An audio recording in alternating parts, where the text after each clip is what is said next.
Hold on. Can y'all see me? Like, I'm using StreamYard because OBS has been acting crazy. Let me see. Can everybody on YouTube see me? And how about the people on Facebook? Can y'all see me? Hold on. Turn that down. Okay, you guys can see me? Okay, that's what's up. Yes, yes. Let me make sure the Facebook people are in here. Let me check really quick. Okay, good. First of all, I don't feel too good at all. Hence the fuzzy pajama shirt. I took a nap earlier to try and get some rest, but I've been like really under the weather. So I feel like crap. I'm over here sipping on Theraflu. Okay, I have my Theraflu here. I had to go reheat that. So that's what was taking me a few minutes. Hey, you guys. But I wanted to come live because I didn't get to do any videos or podcasts today. I just kind of laid in bed and try to get better. But there's always, tea to be spilled. So I was like, let me just come on and do a live so that way I don't have to worry about editing and doing a bunch of stuff because I have a doctor's appointment tomorrow. So thank you guys. So I'm gonna go in tomorrow to the doctor's. But I hope you guys are doing good this evening. Oh, I still look okay because I'm like, dang, I look a hot ass mess. I was like, I don't feel like putting nothing cute on. I want something warm. So I'm like, hell no, I'm putting on my pajamas. Y'all don't want to see the pants, honey. Let me. Woo! Twerk! I have literally my whole pajama set. Y'all thought I was playing? I got on my pajamas, honey. Y'all see that peach? Okay, I'm wildin'. Anyways, I hope you guys are doing good. So we have about 2,000 people in here. Thank you, Lena Bean, for the super chat. Appreciate it. That just made me feel a little bit better. Nothing like, trying to twerk.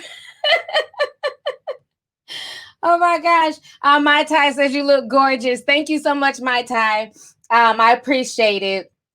So I want to come on here and talk to y'all, honey.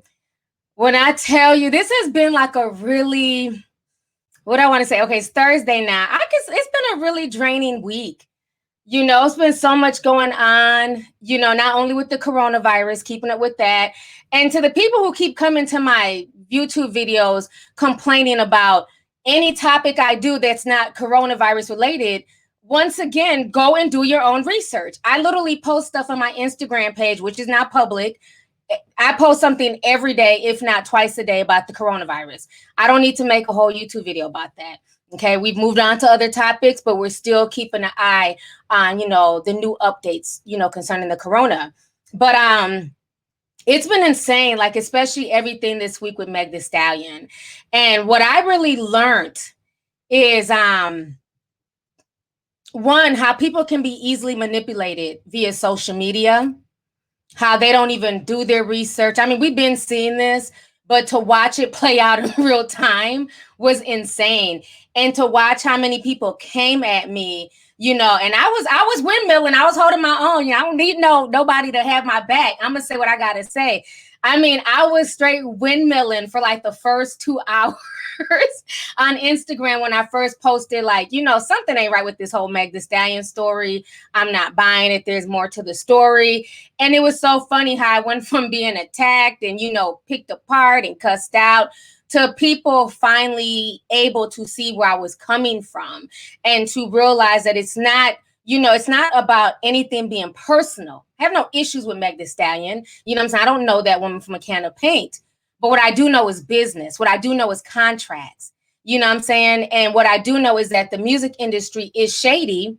But, excuse me. But again, she's a grown adult and she signed a contract. So I'm really grateful for the people who watched both of my live streams and who just took away a wealth of information.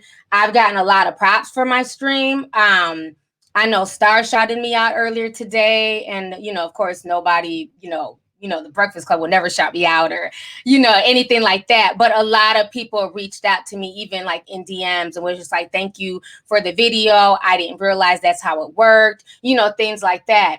And I'm not saying that they shouldn't negotiate or that, they can't come back to the table. But what I'm saying is that when you sign a contract, it's a legal binding agreement and they don't even owe you a negotiation. And, let me explain something to the people who want to keep bringing Cardi into this, oh, but if it was Cardi, what makes you think that if I give advice about business and contracts and how if you're a grown adult and you're signing a contract and I'm calling out Meg Thee Stallion, I'm calling out Little Uzi, what makes you think that those same words would not ring true for Cardi B? She found herself in the same exact situation with her management team, I think about 2 years ago. And matter of fact, she's still in litigation because she signed a contract and this dude had her signed to like a 7-album deal. He was taking way above his cut. Usually a manager fee is no more than 15%. Her manager was taking 25%. She'd get paid $100,000 for a show. He'd tell her that, oh, you only got paid 50 while he pocketed the other half. So again, what makes you think that my advice that I give people does not apply to her? Like, that's the part that annoys me, is that people will try to deflect and try to change the narrative as of what I'm saying. Like, I'm just picking on Meg. Like, this only applies to Meg. Are you crazy? This applies to anybody. I don't care if you're going into the music business, if you're trying to go into the construction business, if you're trying to be an actress or an actor. If you don't understand legal jargon, if you don't understand what is in the contract, do not sign it. And there's nothing wrong with saying that. There's nothing wrong with saying that, I don't know, I don't understand this. Because again, per the law, you being ignorant to something is not a defense. You can't just be like, oh, well, I was 20, I didn't know, but now I'm 25, I'm much wiser now. That's not how the law works. So we need to have an open and honest dialogue. And it really saddened me that so many adults are just lack basic common business sense. Like that. I think that's what really bothered me when I was making the video. It wasn't even so much me going at Meg. I was just surprised by how many adults were literally arguing like contracts. It's like, if contracts can just be broken willy-nilly because somebody just decides that they don't like the terms of the contracts, then what is the point of having them? But again, these are the same adults who helped the housing market crash back in 2006, 2007, 2008. Can we talk about it? Because I worked in finance back then. And so many people got into these home loans knowing, one, they couldn't afford it. But because these banks were predatory and taking advantage of people, and they knew that people were not reading the paperwork, they would get into these home loans, and initially your mortgage is $800 a month. Oh my God, girl, my mortgage is as cheap as my rent. And people were excited. You're paying the same amount for a mortgage as an apartment. But what they didn't realize is that was a special type of loan, and you only got to pay that for 2 years. And then after that, the shit jumped up from $800 sometimes to $2,000 a month. But if you could only afford it at $800, how can you pay mortgage that then turns to $2,000? Then you had people finding themselves in foreclosure. At the time I owned a home, when I was 23, I bought my first home. And I remember when we lived in South Carolina, literally every other house on my block was foreclosed. Because once again, people did not understand finance. They didn't understand what was in the contract. They didn't understand loans. And it's scary that people still have this mentality in 2020. Let me read the comments. Am I preaching tonight? Lola Johnson says, yes, you better talk about it. Oh, bringing examples of housing crisis. Yes, it's the truth. That's why you have to be very, very careful. I don't give a damn how old somebody is, because there's a lot of old fools out here giving young people the wrong advice. And we have to call those people out. You had straight grown adults in my DMs cussing me out, going off on me, trying to tell me I'm wrong. And then all of a sudden, everything I was saying, literally verbatim, is what Carl said. And it has nothing to do with being psychic or having, forethought. It's just when you understand business and contracts, you get what's going on. And at this point in time, Meg is, she won a small victory. I'll give her that. The judge is allowing her to drop her album. Now, when I first called this out yesterday, I said, well, something ain't right. This can't be no debut album. There's only 9 songs. This is not the original track list. When she did her interview with Rolling Stone, she stated at that point that the Neptunes were on board, SZA, Kalani, and then we saw the track list. The only person on board was Kalani. So to me, it felt like a rush project. I'm like, I don't feel like this is her debut album. Shut up. You're a hater. You don't want her to win. It's like, shut up, horses, or whatever the hell y'all call yourselves, the horse stable. Be quiet for a minute, okay? And then what happened? She came out today. It's not a debut album. It's an EP.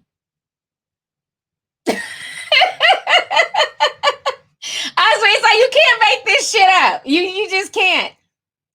Listen here. Devontae says, oh, he was saying something about a student contract. I'm trying to read it here. Okay, we got a super chat. Lionel Comier says, I love your vibe. I pray that you feel better soon. Thank you so much. I appreciate it. Thanks for the super chat. Look, I don't know what to call them people. All I kept seeing was damn horse emojis, okay? I mean, I figured if they're called anything else, you guys are saying they're called the hotties, why are they not using the sun emoji? So that's why I call them the horses, because that's how I was introduced with them, with the horse emoji. But like I said, it just doesn't make any sense that when you say something, you're attacked. And then when it plays out, those same people who attacked you not even an hour ago, they just played off like they weren't just cussing you out in the comments section. So again, she did win a small victory by being allowed to drop her EP. But the thing that doesn't make any sense to me is, why not just drop an album? Even the album that the EP that she dropped, the most recent one, that could have been an album. But I think the problem is, and this is why I have to hold these stands accountable, these celebrities are so popular on social media. She got 8 million followers. You have all these people who worship them and, oh, Miss Strong Knees and twerk, twerk, twerk, do your thing. But then when it comes to actually going out and physically supporting their faves, it's crickets. There's no reason that every time she gets ready to drop an album, she feels like she's not going to make it, she's not going to hit her first streaming week's record, that she then turns it to an EP. Those songs and those EPs that she's dropped, had they been albums, do y'all know she'd be halfway done with her contract right now? That's real talk.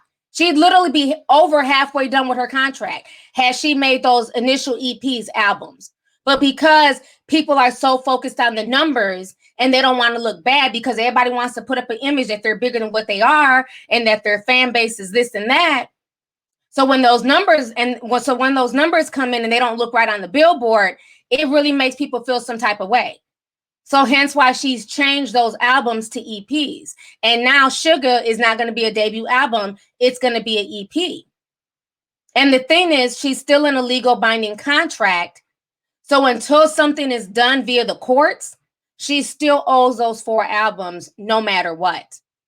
Unless the judge overturns it somehow, or they're able to come up with other negotiations, that contract still stands. So it's a really small, empty victory. It might be a victory for her diehard fans who will go out and stream her music. But for the most part, most of these people who are sitting here in these comment sections, gassing her up and trolling people and cussing folks out on her behalf, make sure y'all stream her record Friday. Don't just be on my Instagram page going off on me and calling me a hater. Make sure you do your due diligence and get her the numbers that she needs.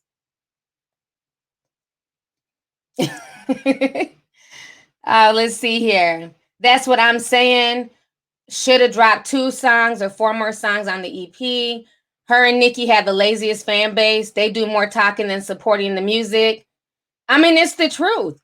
It's like, there's certain fan bases that, yes, they stand on social media, but they also go and they put work in with that artist. They support that artist. They stream that artist's music. Drake's fans go hard on social media. When Drake drops anything, they go hard for Drake.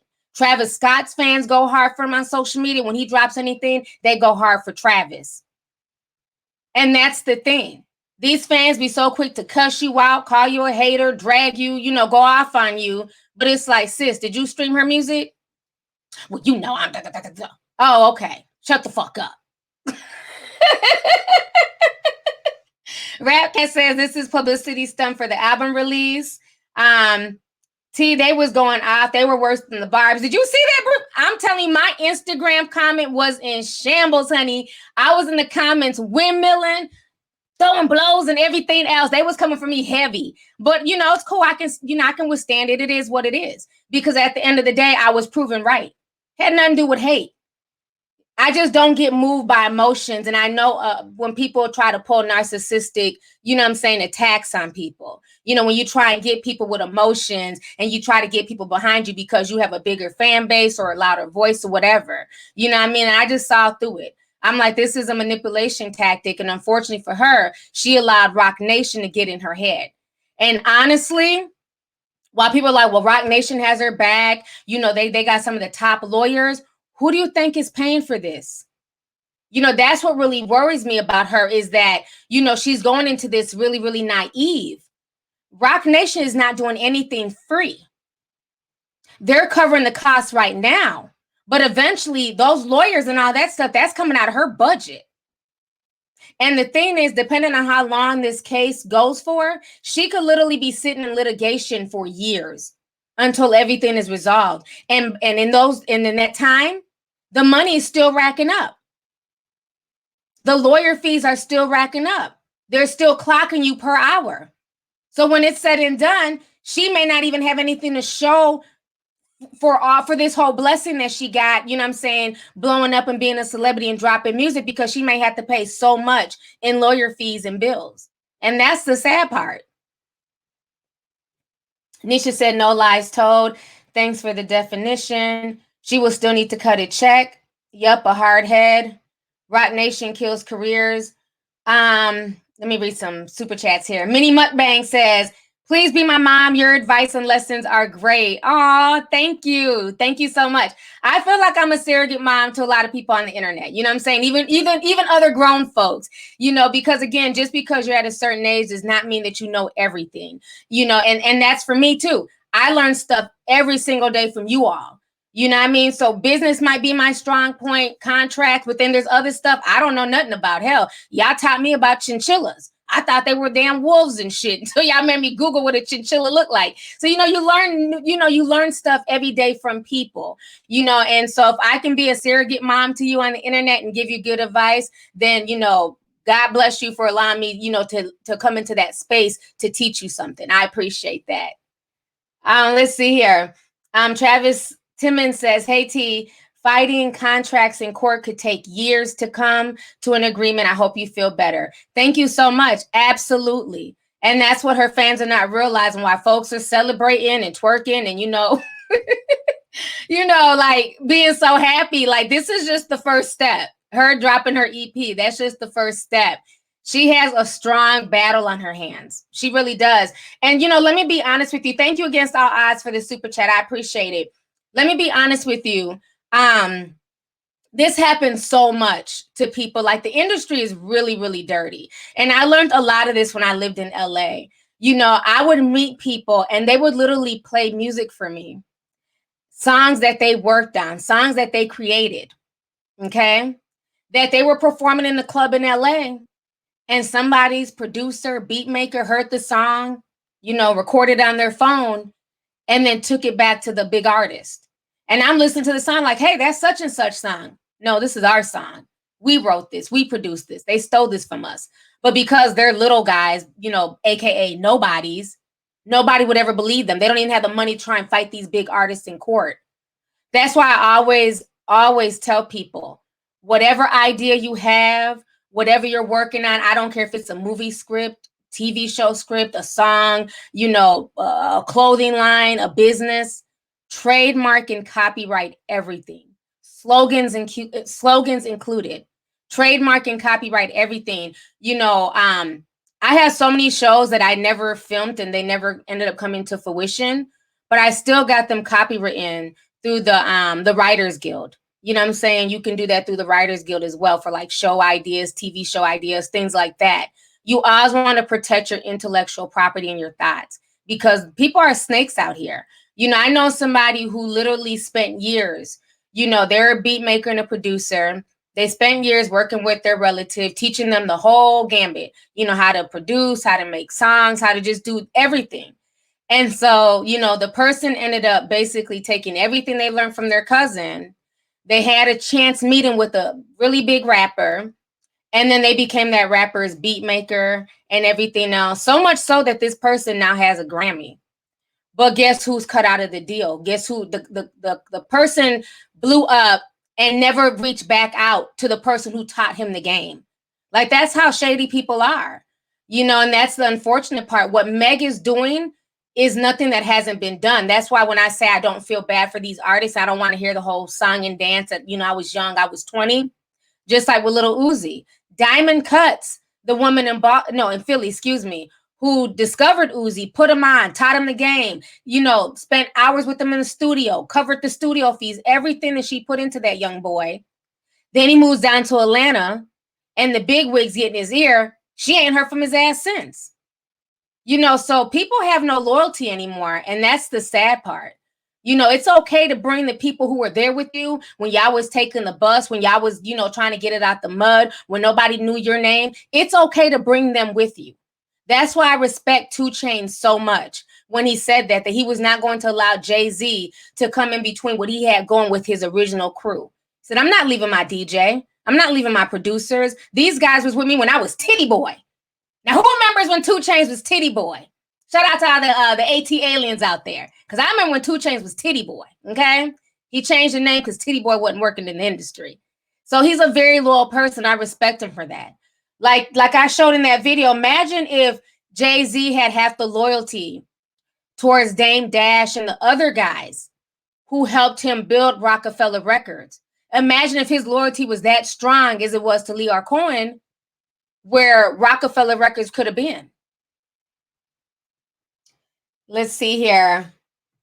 We got a lot of super chats. Crystal Norfleet says, you're right. Roc Nation is going to recoup all of this. Is going to recoup all of this. They hyping her up at the end. She hasn't had an album yet. Correct. Oh, they're definitely going to come for their bag. Nothing is free. Never believe that what somebody's doing for you in the industry is free. People, it's very rare that people in the industry have good intentions. Let's just say it like that. Everything costs, even advice. Oh, my Glam Studio says, sent you a DM about info on Kenneth's arrest. Was hoping you saw it before your live, but you didn't. If you want, check my post under your Insta. The name is Glam Architect. All right. Thank you so much for the super chat. I appreciate it. Kennedy, love you. I hope you feel better. Thank you so much, Kennedy. I appreciate it. But yeah, I was watching Choke No Jokes. He did a live stream. And he made some really key points. I never, ever thought about this. Me and one of my subscribers were talking about this in the DM. And he was saying that, because, you know, he can't stand Roc Nation. He can't stand Jay-Z. He's seen how much of a snake Jay-Z was. You know, and so many times we get on Puffy. You know, Puffy ain't shit either. But nobody really talks about Jay-Z and the shady shit that Jay-Z has done. And mainly because Jay-Z's married to Beyonce. I think that's why he gets a lot of slack compared to Puffy. Because we drag Puffy, honey. But Choke was saying, he said, who has Jay-Z really helped when you think about it? Who on Roc Nation besides Beyonce and Rihanna are on Jay-Z's level? And they're both females and they're singers. And he was saying that Jay-Z is such a snake. Now, this is Choke's words, not mine. But he's basically saying that Jay-Z is such a snake that he basically caused the wedge in between Beyonce and Matthew Knowles. And since then, Beyonce hasn't really had like a big solo hit like she used to when her father was managing her. That he's basically changed her style. She's a lot darker. She's trying to be a rapper, you know, and it's not really working for her. He said that basically if her father would have kept managing Beyonce, she could probably be like the Diana Ross or Aretha Franklin of our generation. But right now, her brand is kind of all over the place because of Jay-Z. So I thought that was really interesting. I never looked at it like that. Do y'all agree with what he's saying or no? Finishing my project. Rihanna's self-made. Jay-Z didn't do shit for her. Rita Ora complained about Roc Nation. Yeah, she was in a really big lawsuit with Roc Nation. Rihanna almost didn't make it. Doja definitely brings something different to the industry. And I think Doja Cat is surpassing Meg Thee Stallion. Honestly, I think that, you know, they were initially Well, no, Meg was here. Doja was here. But now I think Doja has now surpassed Meg. And I think that that's who Meg is seen as her competition. And she's really thinking that if she gets with Roc Nation, that's going to give her the exposure and that big push that she needs. Because right now, Doja Cat, you know, hate her or love her, she's up there. She's more mainstream than Meg Thee Stallion. Him and Beyonce are birds of a feather that flock together. Choke is absolutely right. Jay-Z wasn't a bad dude. These comments are moving so fast. Give me a second while I read this here. Beyonce's making better music now than back then. She was more pop before. Now Beyonce's her own person. I think regardless, Beyonce will go down as a legend. J. Cole don't even rock with Jay-Z like that. Yeah, I find that really interesting. You don't really see J. Cole and Jay-Z rocking out. Yes, I agree about Jay-Z changing up Beyonce's style. Matthew had all them babies on Tina. Oh my gosh. I mean, when I got into it with his baby mama, she tried to go off on me on Twitter. I was like, bitch, close your legs to married men. Don't ever come for me. You out here having side babies that aren't even getting claimed by Matthew Knowles. Girl, bye. That was the first baby mama. She was a trip. So a lot of you guys are agreeing that Doja Cat has kind of surpassed Meg Thee Stallion. Doja Cat has been around longer. I'm really just now hearing about her. She's now just coming on my radar.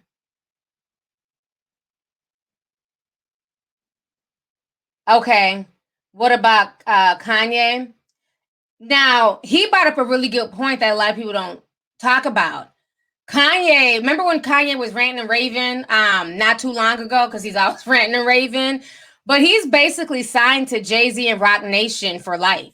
In his contract, which is like 250 pages, which is insane, it says that he can never quit the music industry. That's one of the clauses in the contract. So I don't know what Meg thinks is about to happen, but she needs to like look at all the people who are signed with Roc Nation and really evaluate if that's a good fit for her.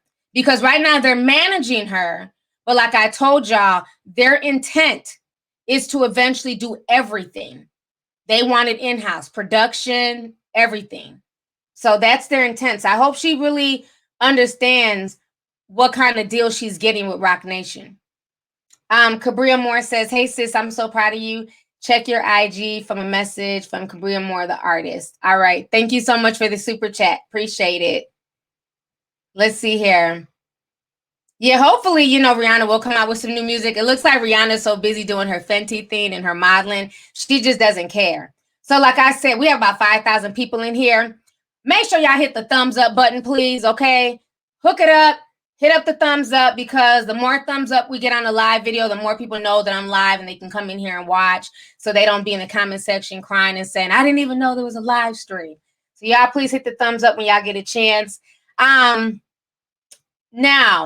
let's go ahead and talk about the whole situation, because it's already 10:06. Let's go ahead and talk about everything that's going down with Nicki Minaj. Now, first of all, I'm going to need some of her barbs to calm the hell down. I had to drag that girl yesterday. Like, I'm just so tired of every time I post something, it's an issue. It literally says on my post, let me go ahead and do a screen share real quick, because y'all think I'm playing right now. Where my Instagram at? Hold on. Is this right? Hold up. Let me pull up my Instagram. I drug her. Who read that comment? I had to go back like, damn, I was like, I really went off, but I was just so tired of anytime I post anything concerning Nicki, here come her bars with the bullshit. I'm trying to find the post. Give me just a second here. Where'd it go? Where'd it go? I post so much stuff every day. It's ridiculous how much stuff I post. Okay, here it is. Let me share my screen with y'all. Let's see. Share screen. There we go. Okay, can y'all see my screen? I want to make sure y'all can see it. So this was the post here. And basically it says clearly via TMZ, honey, them damn barbs got in their feelings. They was crying, and how dare you post this, even though the shade room and everybody else posted it. Now, this is my issue with this entire situation here, okay? I don't feel bad for this man. I'm really disturbed that once again, you have grown adults making excuses for this man's crime because of who he's married to. If this was a regular Joe Schmo married to a regular woman, nobody would be excusing this man and trying to make up excuses. Now, from what I heard, the victim of his crime, because he actually raped that girl. She was 16 years old. It wasn't a boyfriend-girlfriend situation. Another YouTuber had did an interview with the victim. And basically, she was saying that, you know, they're lying on her and her fans are attacking her and she's feeling like she's basically being victimized again. So it's really disturbing. But see, he thinks because he's with Nicki Minaj, somehow the rules don't apply to him anymore. And he got a rude awakening. So I'm going to go ahead and read to you guys the article here from Yahoo News. This is what's being reported. Give me just a second to pull that up. So they're saying Nicki Minaj's husband, Kenneth Petty, has reportedly been arrested.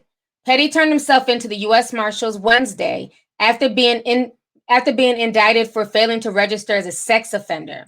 The 41-year-olds initially faced legal trouble after being pulled over by the Beverly Hills Police Department on November 15th.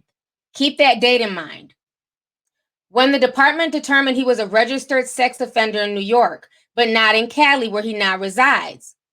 He was reportedly arrested and charged by the Los Angeles County District Attorney at the time and released on $20,000 bond. Okay? So what they're saying is this, and they really gave him a break. Let's keep it real. If that was the average citizen who was not dating Nicki Minaj, they would have been arrested that day. Okay? So they really gave him a break. He was arrested in November.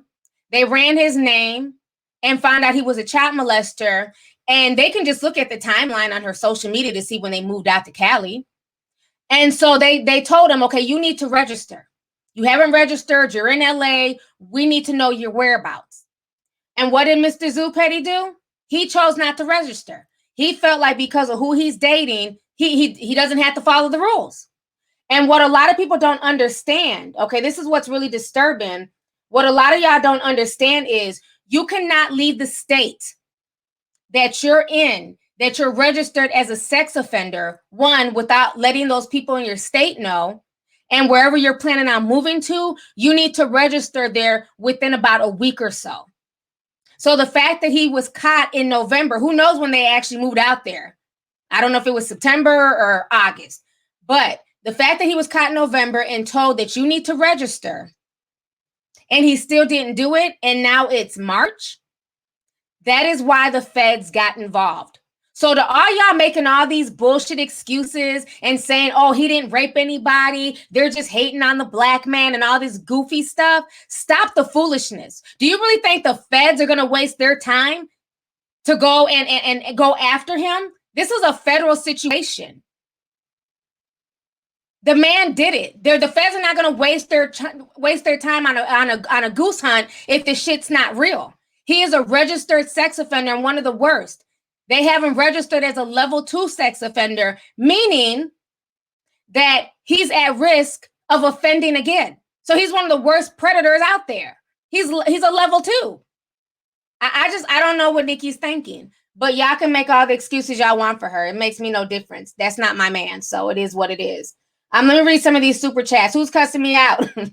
I'm sure we have some unicorns in there going off, but I don't care. Y'all can feel how y'all want to feel, but facts is facts. The truth is the truth, okay? And one thing, the truth don't always feel good. It don't always taste good, but that doesn't change the fact that it's the truth. The man was warned in November, and he chose not to, you know what I'm saying, do what he was supposed to do. He thought he was above the law because he was dating a celebrity. And if they really want to be petty, no pun intended, they could also charge him for leaving the country. Did he let the country of Trinidad know that he was a registered sex offender? I doubt it. He didn't even let the people in Cali know. And people have the right to know. I don't care who he's messing with. I don't care who he's married to. I want to know if my neighbor is a sex offender. I want to know if the sex offender is showing up at my child's school. I'm a parent. I have the right to know. That's the point of the sex offender registry list. If we can just start breaking it, because somebody decides to start dating a celebrity, then what the fuck is the point of the list? Y'all stop making excuses for BS. If he was not dating Nicki, y'all would not be excusing this. Oh, we got some big super chats. Okay, Monique Lowell, thank you for the $49.99. She says, just sending love. Thank you so much. I appreciate it. Angela Howard says, T, pure facts. Side notes, I'm proud of you and can't wait to try your products. Thank you so much. And shout out to everybody who's been copping dope beauty products. We've been selling like hotcakes, and it means a lot to me. I'm starting to get some reviews, and you guys are definitely loving the face wash and the creams and stuff like that. So thank you guys so much once again. I appreciate it. Let's see here. Raquel sends a $50 super chat. She says, love you, lovely T. I love that you put out such great content and you always come with facts. Thank you so much, Raquel. I really appreciate it. It means a lot to me. Thank you for the super chat. I'm glad you guys see where I'm coming from. Like this is not cool. And when I see people trying to attack the victim, and the victim is she's not young anymore because this happened I don't know, 10, 15 years ago. But, she's a Black woman. So don't say that you guys stand for Black women and, it's wrong when Black women are victimized. And then you guys make excuses when it's your favorite celeb. And I just don't know what's up with Nicki. I don't know what's up with her because I feel like the whole situation just does not make sense. She's saying that this was her first love. She met him when she was younger. But then when people did the math, they're like, well, you're 4 years younger than him. So he would have been in jail doing time for this rape, and you would have been 12. So how is this your first love? This makes no sense. So I just don't understand between him and then you have her brother who's also, now doing time for raping his stepdaughter. Like, this is just not a good look for her brand. I understand, falling in love, and sometimes you can't help who you fall in love with, but there's just certain things that I just can't entertain. And I'm not going to entertain somebody who's a known rapist, who's marked as a sex offender, and who also shot and killed somebody. Or was it a stabbing? One of the two. He hurt somebody and the person died. So it's just really crazy that it just seems like one thing after another is being attached to her. And it seems like it's the people that she's around, even more so than her, so it's just crazy. Mai Tai sent a $10 super chat. She says, both he and Nicki knew what he was supposed to do. Thank you for reporting this with integrity, sis. Longtime fan. Thank you so much. And you are definitely welcome. You're definitely welcome. Tanise Hall says he went to an all-girls school in Trinidad. Was he there? Because I know Nicki was there talking to the girls, giving them advice and stuff. I don't know if he was there. I didn't see him in the video, but he might have been. I'm not sure. Anna J23 says, Jay-Z gets away with everything. I'm still waiting on the public to talk about Kathy's death. Honey, let me sip on that. I talked about Catherine White a few years ago on YouTube. I didn't go into too many details, but I did bring up her name. Yeah, they won't talk about Catherine White because she was getting ready to expose everything when Beyonce was pregnant. And all of a sudden, she done fell off the roof like Shalimar. Oh my gosh. But yeah, I mean, like I said, this entire situation is crazy. So let me finish reading the article to you guys here. Let's see. So this is what they're saying. Petty is required to register as a sex offender for life. Okay, not when he feels like it, not when he's in the mood, for life. He's required to register as a sex offender for life. He was convicted for first-degree attempted rape of a 16-year-old back in 1995. He was sentenced to 18 to 54 months, but spent 4 years in prison. Petty is a level 2 registered sex offender in New York, which means he is considered a moderate risk of repeat offenders. Level 2. Then they go on to say, 7 years after the attempted rape conviction, Petty was charged with first-degree manslaughter in a shooting death of a man named Lamont Robinson in 2002, according to a criminal complaint obtained by The Blast. The outlet reported that Petty pled guilty to manslaughter in March of 2006 and served 7 years in prison after being sentenced to 10. Petty was released in May 2013 and had been on supervised release for 5 years until May of this year, according to People magazine.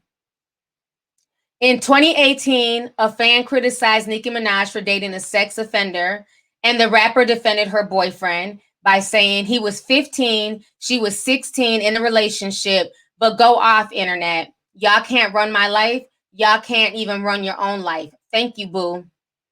So that is what Nicki Minaj said when people were confronting her a few months back about her dating Kenneth Petty. Let's see here. Nay Schmitty says, I'm proud to be a subby. Also, congrats on your success. Thank you so much. I appreciate the super chat. Calderash says, people will defend her husband, but will look confused about all the white producers and directors who get away with it. A predator is a predator regardless of race. Amen. Absolutely. Regardless of race, regardless of status, you're a predator. You know, they didn't give him 4 years in prison for no reason. Like, why do people act like all of a sudden because it's their faves, there was no evidence? This man was just, you know, railroaded and blacklisted. Like, get the hell out of here. There was plenty of evidence. Y'all better go through and read that damn affidavit, read everything from the court case, because I've read it all. That rape happened. He put out a knife on her. It was a forcible rape. And that woman is still living through the trauma every time she goes online and these fans are attacking her and saying that she's a liar. The victim lied. He didn't do anything wrong. You know how insulting that is? Especially to people who are victims of rape, who have been through it. You know how triggering that is? And it's really sad that she's spinning this narrative that they were in a relationship and you know, this was just some hate ass shit. This was just a plot to try and, you know, take the black man down. That's not what it was.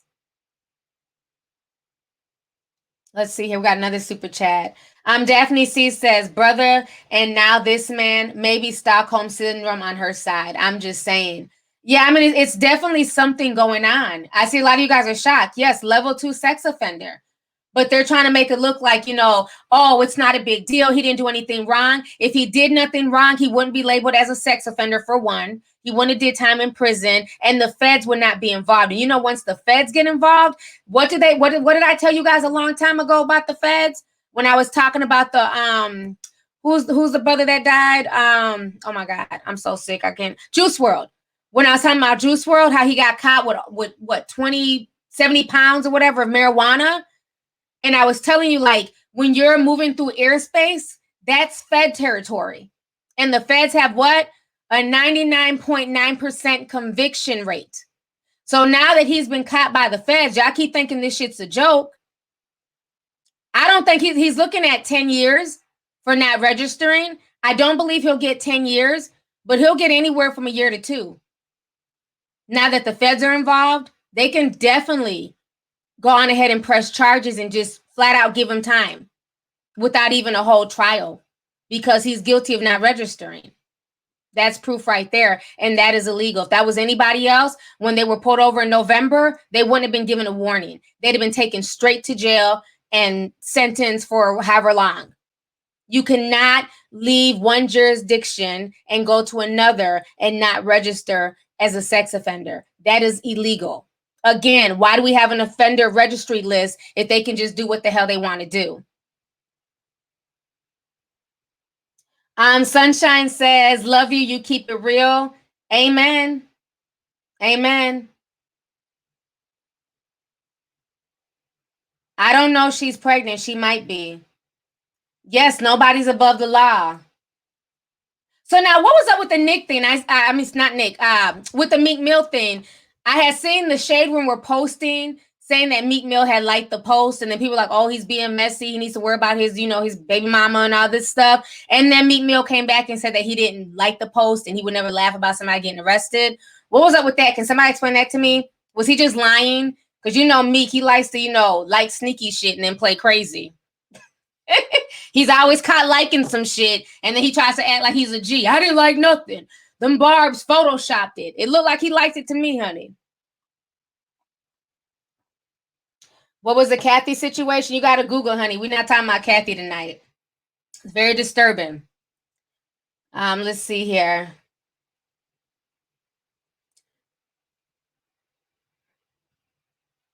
Okay, so the Barbs did that.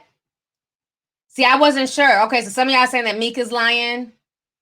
Meek is kind of weird. He liked it. I saw it. Okay, so you saw it. So Meek liked it then?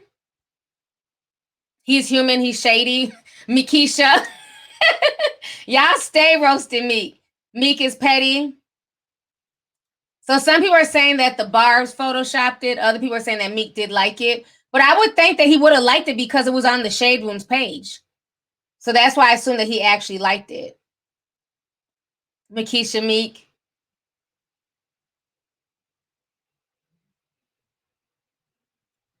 Yeah, I'm not. Y'all can Google the Kathy story. It's from like 2012, 2013. Kathy White. Y'all can Google it. Okay, so now it's already 10:30. Time just be flying, honey. So we got about 30 minutes left. So, like I said, that whole situation, absolutely no sympathy for me. Period. I don't play when it comes to child molesters. I don't have any sympathy for her brother. I would say my sympathy, concern, and care for the victims. Period, point blank. And anybody trying to justify this and shame the victim and do all that mess after they went through a trial, there was evidence, and the feds are not involved, you should be ashamed of yourself. You really should. That's not okay. And y'all can put unicorns in the chat. It's all good, honey. Go on ahead, BBJ. We see you. I have no issues with the cool barbs. There's a lot of barbs, who are in my comment section. As long as you're respectful, I have no problem with the unicorn emojis. It's the ones who think they can cuss me out and, just talk to me crazy when I've done nothing other than report what other people are reporting. So go off with the unicorns. I love it. I see unicorns. I see horses. I see it all. So, okay.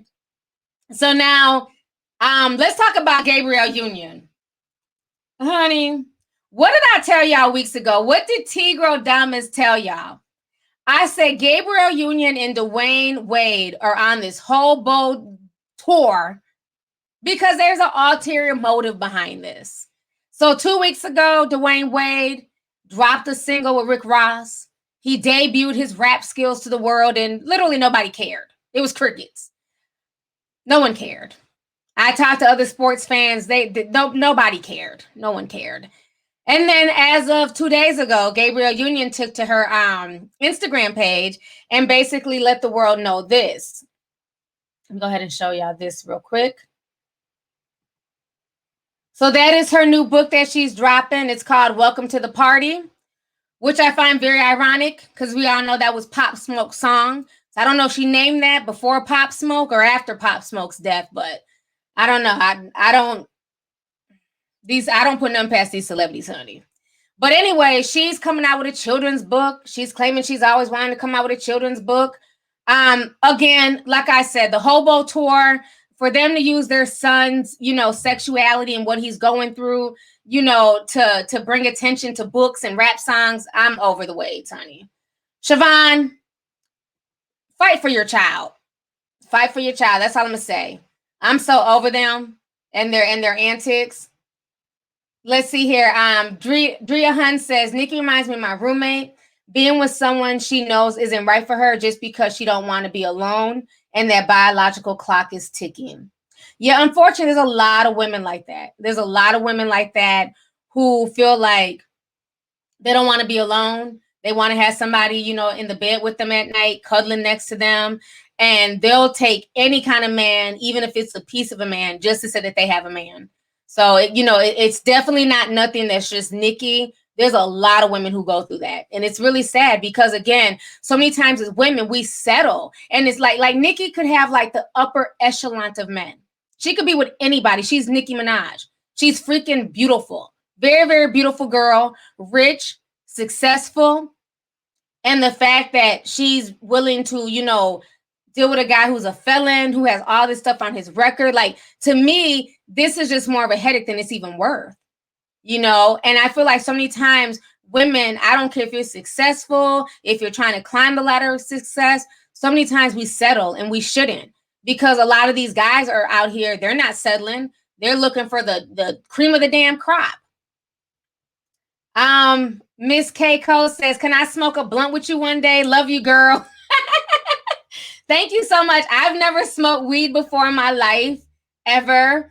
But you definitely can, smoke around me. I'm not bougie like that. But yeah, I've never smoked. That's just not my thing. You know what I'm saying? But you can smoke your blunt, and I might have my little tea, and we can definitely have a cool ass conversation. So thank you so much for the super chat.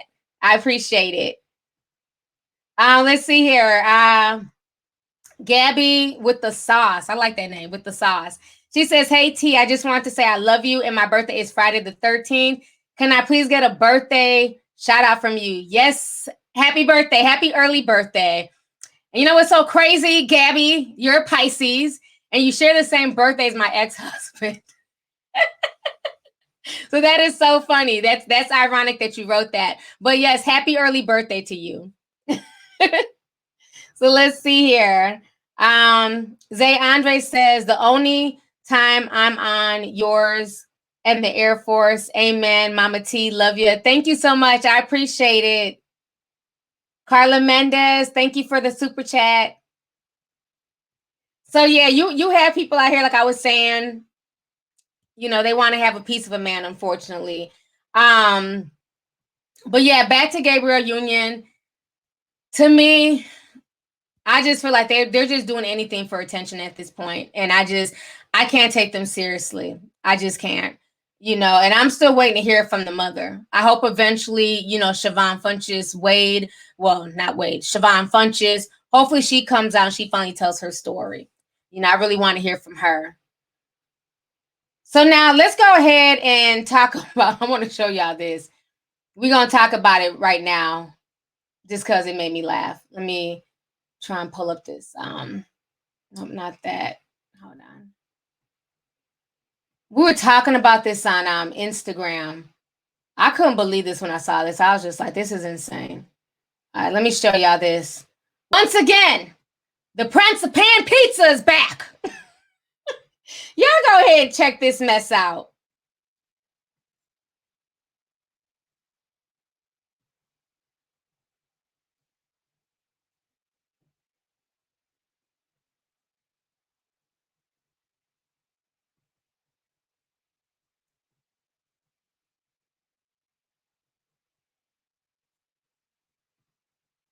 Could y'all hear that? Because I don't use StreamYard a lot. Were y'all able to hear what the Prince of Pan Pizza said?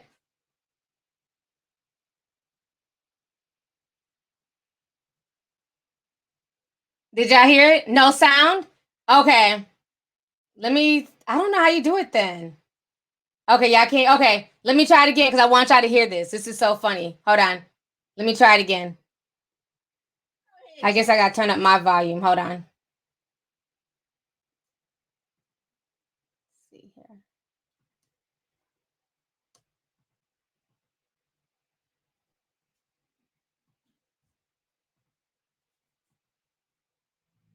Before I continue with my message, thank you, Sister Avanti, $10 coming on the Cash App. Thank you, sister.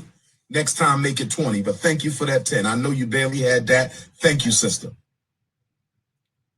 Before I continue this message, with my message, thank you, Sister Avanti, $10 coming on the Cash App. Thank you, sister. Next time, make it 20, but thank you for that 10. I know you barely had that. Thank you, sister. Did y'all hear that? I hope y'all heard that mess. Okay, y'all heard it? What is wrong with the Prince of Pan Pizza? That's what I call him now. I can't take this man seriously. If I was Sister Avanti, I'd have been like, no, the fuck you, no, he didn't. I'd have been like, give me back my damn Cash App. This man is literally living in his car. From what you guys told me last week, he really has no stable place. You're literally hopping from city to city on this hobo tour in your car, and you got the audacity to shame a woman who clearly doesn't have it like that for sending you $10 and telling her next time make it 20? How about a simple thank you? How about some humbleness? People don't have to send you their hard-earned money. Like, that's insane to me. Like, the fact that this man still has followers and people, still donate to him and make excuses for him, I don't get it. Like, I feel like he talks to his followers like they're trash. He's always going off on them and you know, talking crazy. Did y'all hear it this time or no? Okay, so y'all heard it. Yeah, I just thought that was crazy. Hold on real quick. I think this is paused.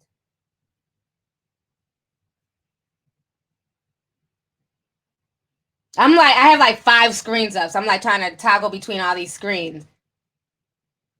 I mean, I couldn't believe that. Like when somebody sent that to me, I'm like, is this dude for real right now?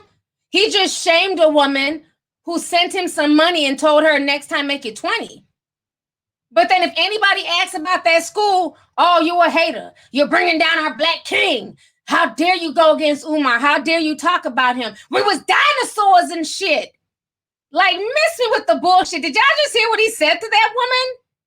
So next time, make it a 20. How about next time you let us know when the school's going to be open? How about that? I can't take Mr. We was dinosaurs and shit seriously.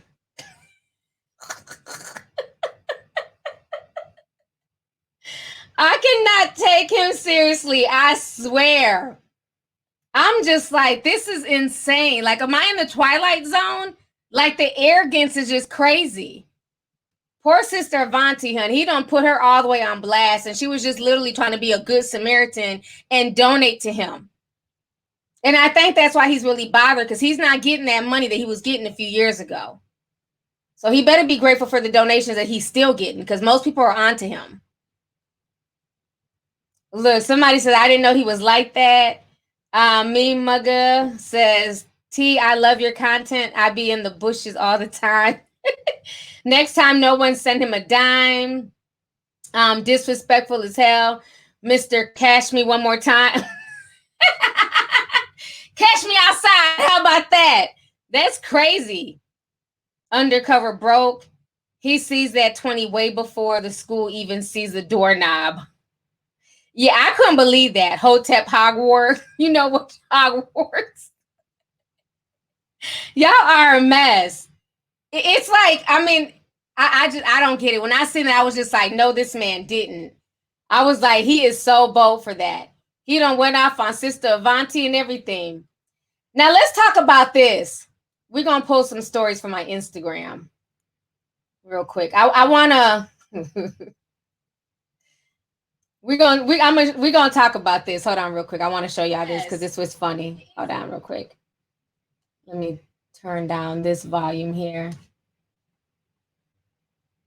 Let me mute this. Okay.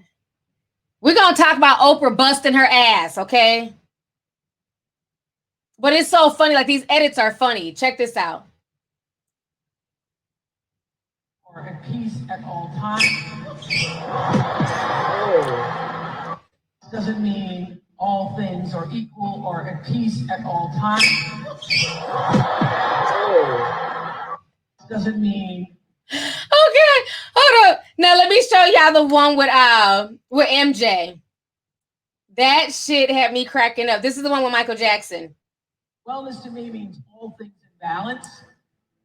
And balance doesn't mean all things are equal or at peace at all times. Wrong shoes. Wellness to me means all things in balance. And balance doesn't mean all things are equal or at peace at all times. I'm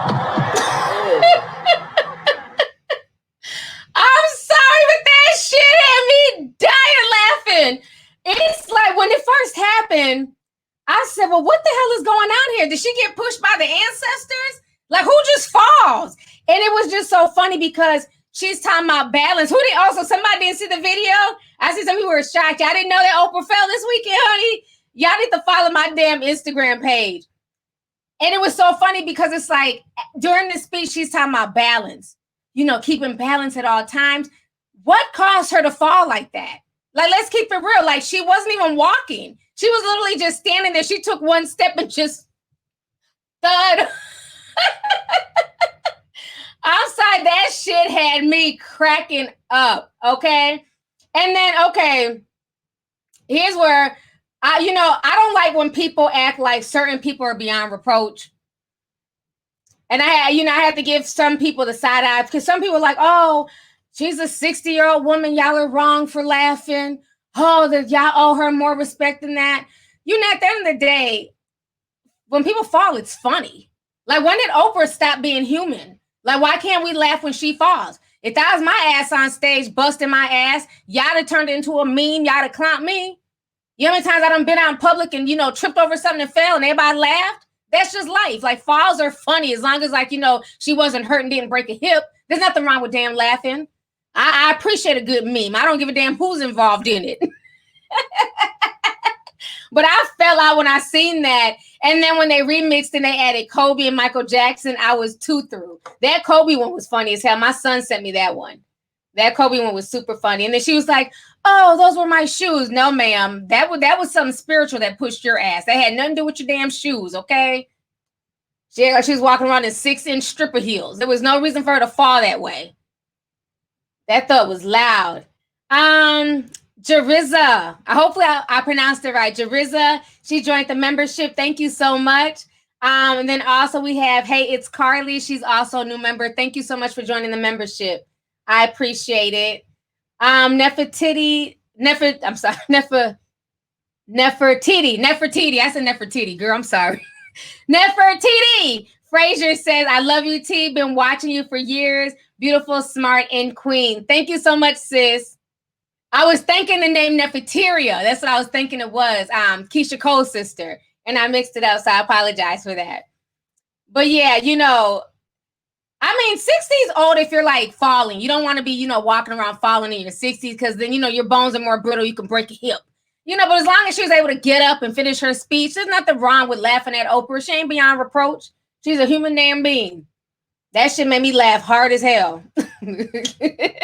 Somebody said them spirits are getting tired of her and her shit. They really are. Somebody says, y'all remember when Beyonce fell down? When Beyonce fell, Beyonce was a trooper because Beyonce fell down some damn steps. She really took a tumble. She was like, do.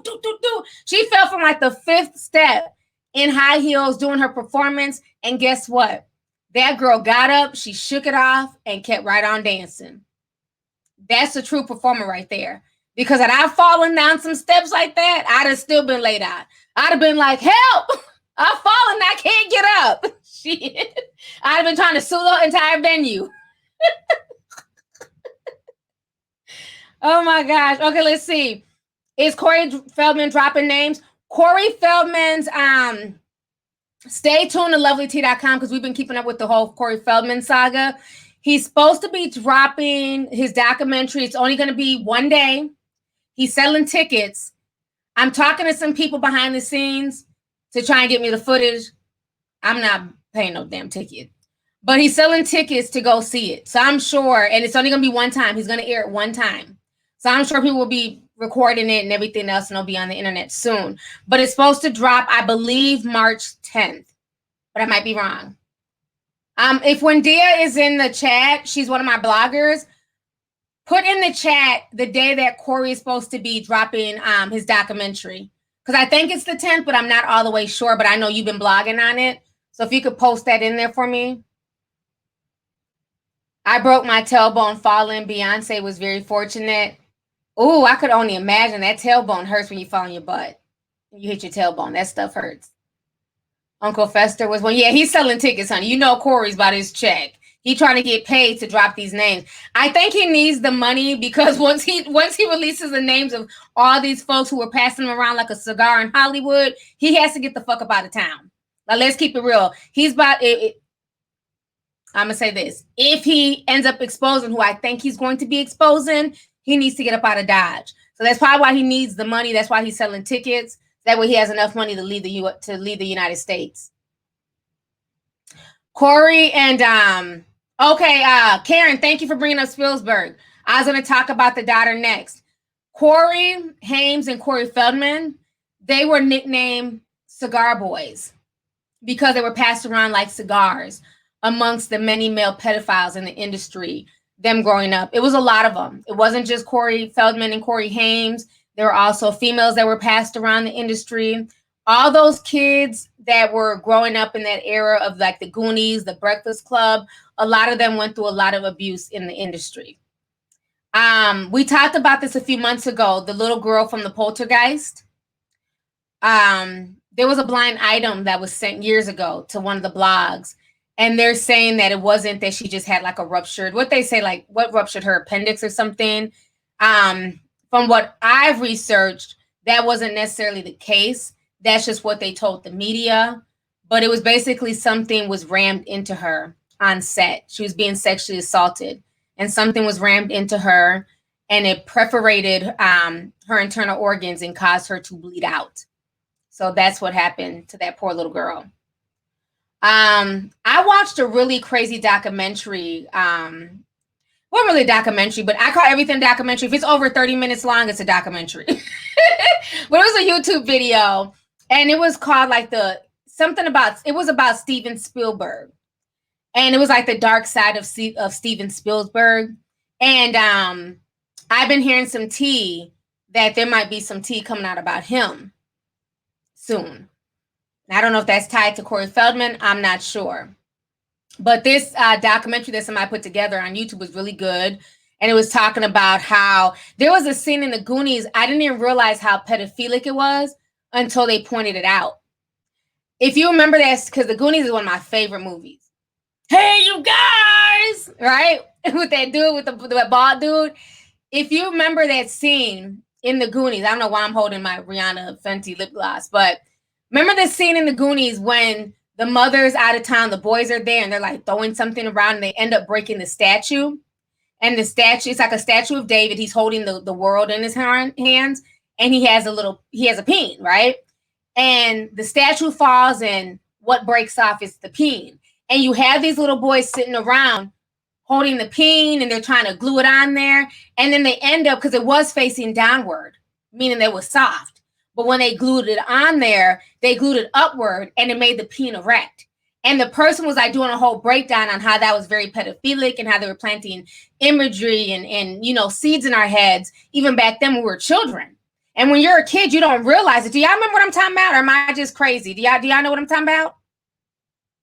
Okay, The Goonies is one of my favorite movies. Yes, when they were trying to put that penis upside down on the David. No, he didn't direct that. They were just talking about it. He didn't know. I don't think Steven Spielberg directed The Goonies. I'm not sure, but it was just one of the topics that ended up in the video. And I never thought about it. So y'all remember that scene? They glued it upside down, and when they did, it was erect. And I never thought about it until I watched that in that little documentary. And I was like, wow, they've been planting seeds forever. So anyways, talking about, okay, good. So y'all do remember when they broke the mom statue and they tried to crazy glue the peen back on there. Okay. Yep. So they were talking about how that was a subliminal message. And I was just like, wow, it really was. I never thought about it like that as a kid, but watching as an adult and they brought it back to my attention, I was like, damn, that was really perverted. You know, so it's always crazy when you watch stuff as an adult with a fresh set of eyes, how you just see so much subliminal bullshit in these children's movies and cartoons. But, okay, so it's Richard Donner who directed The Goonies. Thank you. There was also scenes they were talking about in E.T. too, in that little documentary. Documentaries and forms of child abuse. Have you watched the Gabrielle Fernandez documentary? I did start Lewis Smith. I started it. I think I'm on the second episode. I still got to finish it, but I know about his story. They're the ones who beat the oh my God, the mother. You just want to whoop her ass. You know, she allowed her boyfriend and her, you know, she was definitely involved as well in abusing the son because they thought the son was gay and he was 8 years old. You know, and I haven't finished the rest of the documentary yet, so I had to, you know, finish watching it. But it's really sick.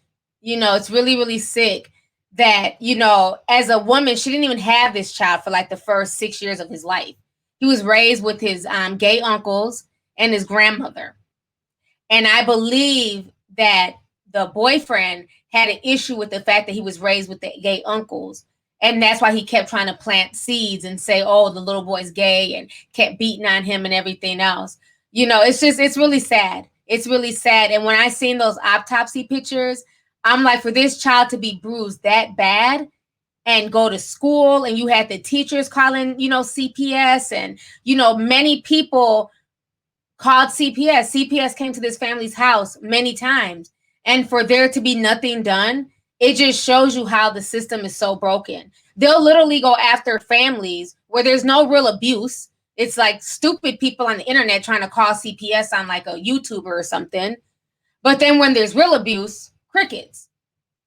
There's no reason that little boy should have suffered the way that he suffered. So yeah, I definitely got to finish watching it. It was really sad. Really sad. Yeah, they really dropped the ball. From what I saw in the first chapters, they definitely dropped the ball.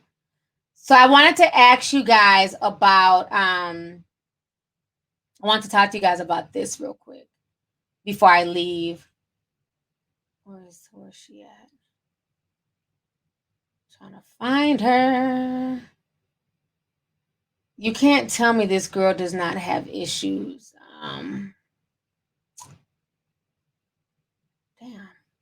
I post so much stuff and I'm trying to see where it's at. Okay, here she is. Okay. Let me pull it up for y'all. So that's Steven Spielberg's stepdaughter. I believe her name is Michaela Spielberg or something like that. But basically, she was recently arrested. She's the one that came out and said that she now wants to do porn. And I was writing some things in my comment section. I said, to me, when I look at her eyes, she's very dead in the eyes, even though she tries to act like this is what she wants to do and she can do whatever, and her parents didn't abuse her. She's a young Black girl who was adopted by Steven Spielberg and his wife. I don't know if this girl was groomed from the time she was adopted, but she did say that she's faced a lot of abuse and that she was sexually abused. Now, she's saying that her parents had nothing to do with it. So I'm not going to put words in her mouth. She has come out and stated that Steven Spielberg and his wife had nothing to do with it, that she was abused by other people. Whenever I find somebody who's of means, who comes from a well-to-do background, who comes from a background where she really doesn't want for anything, she really could ask her parents for anything and receive it. And when she chooses to purposely go into the sex industry, I have to question that. Now, I know I had a few girls who were in their feelings and they're like, T, you're over here trying to diagnose her with, sexual abuse, and you're reading too deep into this. I'm grown. I'm a stripper. I've done porn. That doesn't mean I was abused. You cannot compare your situation as just a regular person in everyday society. And I'm not saying I know your background. You might have grew up in a rich household. I don't know. But let's just take the average stripper, the average porn star, do not come from well-to-do backgrounds. Let's keep it real. Even some high-end prostitutes don't come from well-to-do backgrounds. Most people get into the sex trade and the sex business and become sex workers because they lack money. They lack funds. They don't have a family support system. They come from broken homes. They dealt with abuse. You have a lot of abused people in those industries. That's not to judge. That's not to make fun. And that's not to belittle. I'm just stating what's facts. Most of the people who are in the porn industry are coming from not well-to-do backgrounds. That doesn't mean all of them. And I'm not saying this is not what these women are choosing to do. But let's not be disingenuous and act like everybody who's doing porn is just doing it because they just feel like it.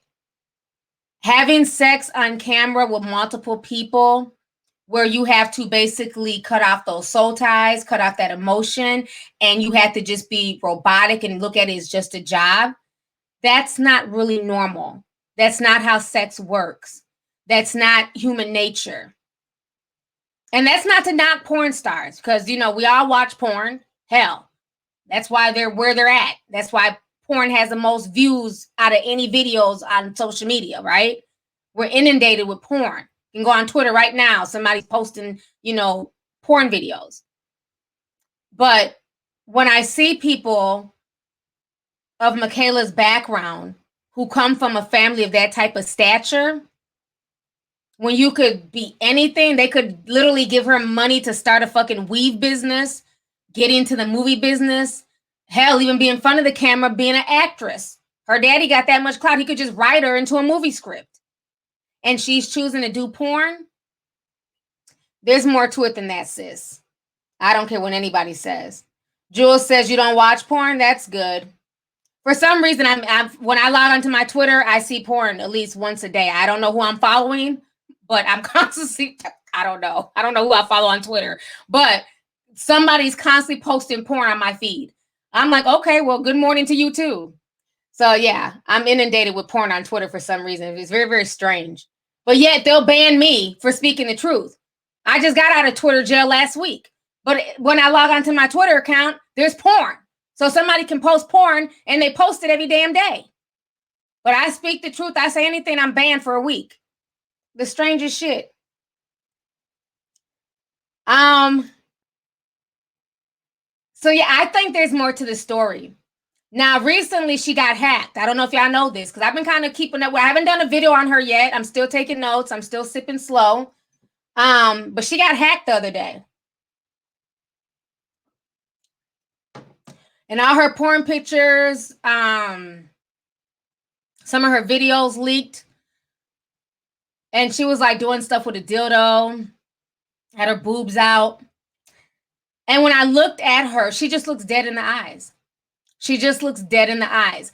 I do not believe for 1 minute that Michaela is doing this because she really wants to do it. She's trying to put it out there like that, like it's no big deal. I'm a sexual person. I'm not buying it. Even in her picture, she just doesn't even look like you know how some people, you can go on the Instagram page, are really sexual people, you know, they might be topless and taking topless pictures, and you kind of feel like they like what they do. They enjoy it. You know, they're welcoming their sexuality. You know, like you can feel that, or you can feel that vibe. Like, you know, like when they take pictures, it's like, you know, it's really sensual. When I watched and I looked at her pictures that she took, you know, topless and trying to do sexy poses, she just looked dead in the eyes. She just looked dead in the eyes to me. So I'm not buying this whole, I'm just doing this because I want to. And I'm not saying that her parents did something to her, that her parents touched her, but something is not right there. Something to me just doesn't make any sense. Okay, so Alvita, you seen it too? Absolutely no emotion. Okay, I'm glad you've seen it as well. Yeah, her pictures leaked the other day. There was no emotion. Her eyes just looked dead. She looks like somebody who's just been through a lot of sexual trauma throughout her life. And right now she's just going through the motions. This is just the next stage of her life for her. And to me, as a parent, that's worrisome. I don't give a damn how old my kids get.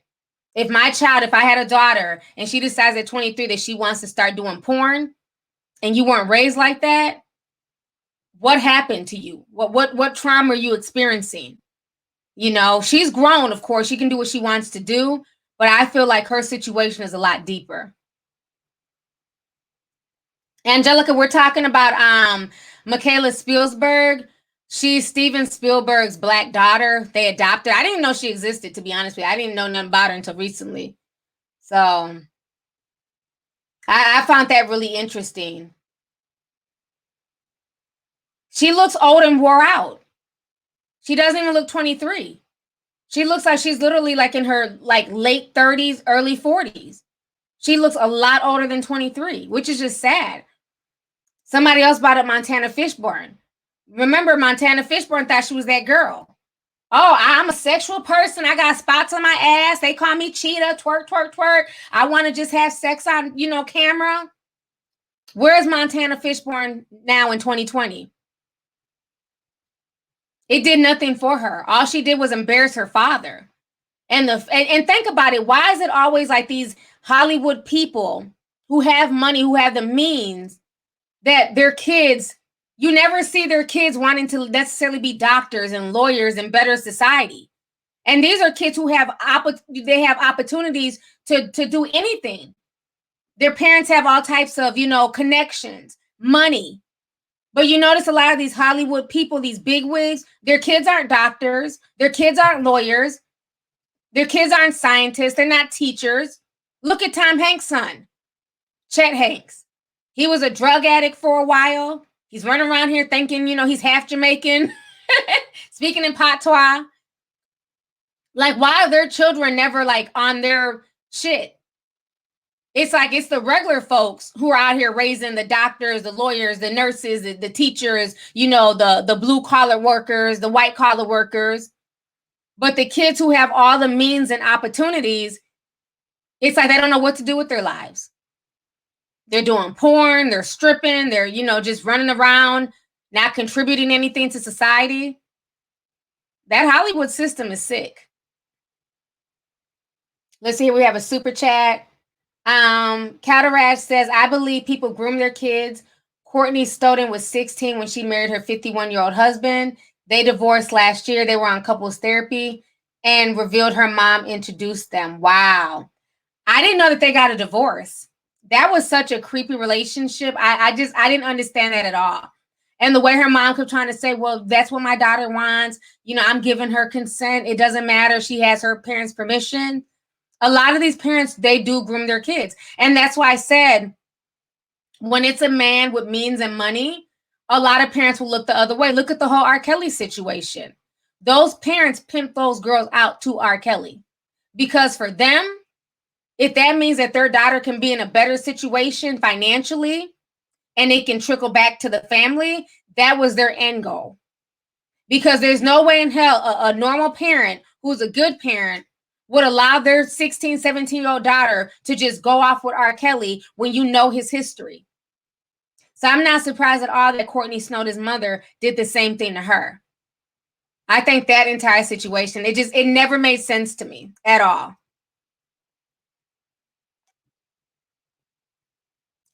Please stop perpetuating the one drop rule. Who is perpetuating the one drop rule? I know you're not saying me, because I go in on one droppers all the time. I'm always calling out the chocolate prince. Prince Archie. Because y'all sweeping down, he was bringing so much chocolate to the damn castle. Yeah, white chocolate. And I don't do the one drop rule. So you might be talking to somebody else, but I just happen to see your comment. Like John Travolta. Yes, the parents gave those girls to R. Kelly. There's a new video that's out. Somebody sent it to me. Azriel is basically admitting that R. Kelly made her eat feces. So, again, this is what her parents introduced their daughter to. Somebody who abused their daughter, had his way with her sexually, and forced her to eat feces. How disgusting is that? It's sick. It's sick.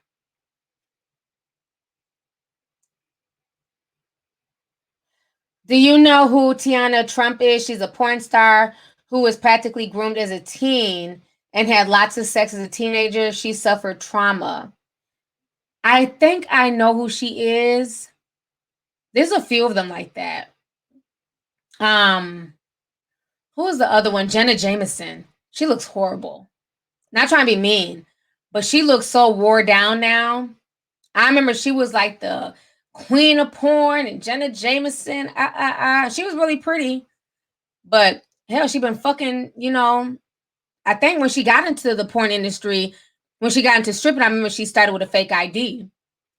So I think she was like 16 or 17. Because I remember she said she made her brother pull her braces off her teeth. So that way she would look older. So she could start stripping. And then stripping led into her doing porn. And now she just looks washed up. She looks really bad. That still takes a toll on you. People can try and glamorize shit and make it look like it's the life. It takes a toll on you. Because that's not how we're meant to interact. And you got to realize too, like, porn is so desensitizing. And I'm gonna end up doing the show with my homeboy. We just haven't gotten around to it. With like all like the dark side of porn. It's a show that I'm working on currently. We still have to figure everything out. But yeah, I could go deep with the porn industry. I could go really deep about that topic. Tracy Lords, yep, she was another one. Started doing porn at 14 or 15. Yeah, there's a lot of them. Look, somebody says, imagine pulling off your braces. She did. She had her brother take him off with a wrench, with like plies and, you know, tweezers and whatever they're called, like a wrench and stuff. And he pulled it off. She talked about it. And then the next day she got the job at the strip club. Mm-hmm. I follow, you know, I read up on a lot of different people. I'm not one of those people that's just stuck like on hip hop celebrities or just black celebrities. I try to read up and find out about all types of people, you know, how they got to where they're at, what mistakes they've made, what they learned from their mistakes, where they're at now. So, you know, to me, porn stars are just, you know, they're regular people like anybody else. They just have sex on camera. So it's not me, you know, it's not for me to judge them. It's not anything I would partake in or, you know, pray that I would never have to be in that situation when I'd have to do something like that on camera for money, but I don't judge them because I know like a lot of people who get involved in the porn industry who do things like that, a lot of them are suffering from trauma. And that's just facts. So it's not to, you know, judge these people, but I can be honest when I can say like a lot of these girls who did porn, look at Pinky XXX. I'm people used to talk about her in like high regards back in the day, like, oh, Pinky, she's that chick, she's so cute. Now she's like 600 pounds. She's huge, you know, and it's like I think she just started overeating and getting depressed. And, you know, especially with black porn stars, they can only last for so long. They don't get the same accolades and porn awards and, you know, name recognition and all that stuff that the white porn stars get. Like Pinky, Jada Fire, you know, all them chicks, they'll never be on the same level as like a Jenna Jameson. Unfortunately, there's a lot of racism in the porn industry that people don't like to talk about.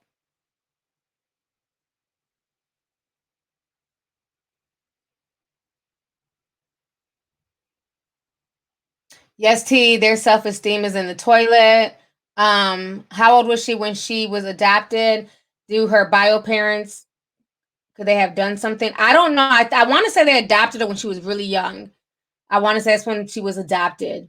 I don't know if she was like a baby, but I know she was like really, really young. They've had her for a long time. I just never really knew about her. Yep, the girl from Family Matters, Jamie Foxworthy, she's another one. She got really depressed after she was just, you know, basically written out the show and she started doing porn and it didn't help her at all. You know, like her career just never came back from that, unfortunately. So, you know, I think people need to be honest and people try to glamorize it. And yes, some people do make money and become rich off of it, but that's not everybody's story. You know, most likely when people get into that business, they end up losing their money, using their money on drugs and things like that because you have to get high and drunk and, you know, you have to numb that part of yourself. So it can lead them down a really, really dark road. How is Pinky? I don't know. I haven't seen her in a while. I know the last time I saw her, she was really big. And Pinky's not that, you know, she's not tall. She's like 4'11". She's super short.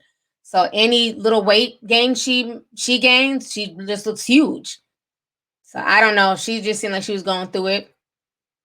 Yep, Fair Abraham from Teen Mom. Fair Abraham, she has a lot of psychological issues. You know, and then the fact like she tries to wrap it up in like Christianity and she's just a weirdo. I can't take Farrah seriously at all. Thank you, Blanca. Mahia Campbell. They said Mahia Campbell's out here prostituting again. I seen it this morning on Media Takeout. They said she's at the gas station over there in, you know, I'm thinking in West LA. They said she's back hoeing. Okay, so Sunny Disposition says, I love Pinky. She produces porn now. She has her own site. Okay, so now she's a producer. Okay. Well, that's good.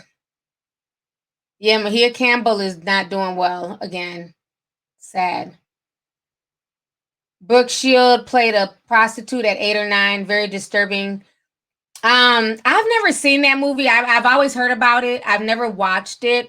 But things were definitely a lot different back when Brooke Shields and them was growing up. They allowed children to do all types of stuff. They really abused a lot of kids on set. Matter of fact, if you guys have not seen it, the video was viral like a year ago. I remember YouTube kept recommending it, and I haven't seen it in a while. But Google Shirley Temple on YouTube, like the abuse of Shirley Temple. If somebody can look it up, if you know what I'm talking about, It's a video of Shirley Temple and how they turned her into like a sexual object and everything that she went through, and how they would have like all the stuff that she was going through had like a real pedophilic nature behind it. And there's this guy breaking everything down. Like there's scenes of her like sucking on like, you know, gloves, and it looks like it's a peen, and there's, you know, milk coming out. Like they did all types of really perverted stuff to this little girl. So a lot of, you know, little kids in the industries back then, they were definitely abused. They were definitely abused. If you guys know the link to what I'm talking about, you can post it in there. But it's a video about Shirley Temple and like the abuse that they faced on set. It was like really, really disturbing how they would make her like, okay, good, Erica, you know what I'm talking about. Erica says Shirley Temple's story was disturbing as fuck. It really was, because that wasn't our era. We weren't around in the damn 50s. So to go back and watch that, I'm like, damn, that's crazy, because everything she was going through that was happening to kids on set in the 80s and 90s. You know, all that, how they were trying to sexualize her and always having her bend over and show her bum and, you know, try to, you know, sashay like she was grown, even though she was like 6 or 7, you know. So she really went through it. She really went through it. Yep, Judy Garland as well. And there was no, Jodie Foster in Taxi Driver. And there was nothing to protect children. You know, children back then were just seen as commodities and accessories. They could be on set all day, never go to school. There were no rules, you know. So there's a lot more rules in place now, but there's still a lot of abuse. So people need to really think before they just throw their child into the industry, you know. My son got invited to an basketball camp, my youngest son. So he's going to be doing some camps this summer. And somebody DM'd him, and they're like, yeah, you know, we always see in the comments, because like we all follow sports people and things like that. So he's always commenting on like on different sports kids like Shakir and Bronny and all them. So I guess they must have seen his comment, you know. And so they DM'd him. They're like, you know, we got this camp. You know, you should come. You know, it's out of town. And so he kind of, you know, he let me know like, Mom, these people DM me. They want me to come to this basketball camp. And so, you know, we're Googling it, you know, making sure it's legit. And it's a legit camp. He's like, you know, maybe Mikey might be there. I might get a chance to meet such and such. You know, he's like really excited. But I'm like, okay, well, I need to know like who's running this camp. I'm not just dropping my son off at some basketball camp. Like, is there hotels? Are the parents going to be there too? Like, how does this all work? Don't think I didn't jump in the DM and send the man voice chats. I know he was like, who the hell is this? I was like, sir, you keep DMing my son about this camp. We need to talk. I'm the parent. He's not running anything. He damn sure ain't cutting no check for the camp.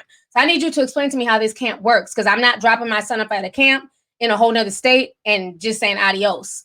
You know, so as parents, we have to be, you know, proactive.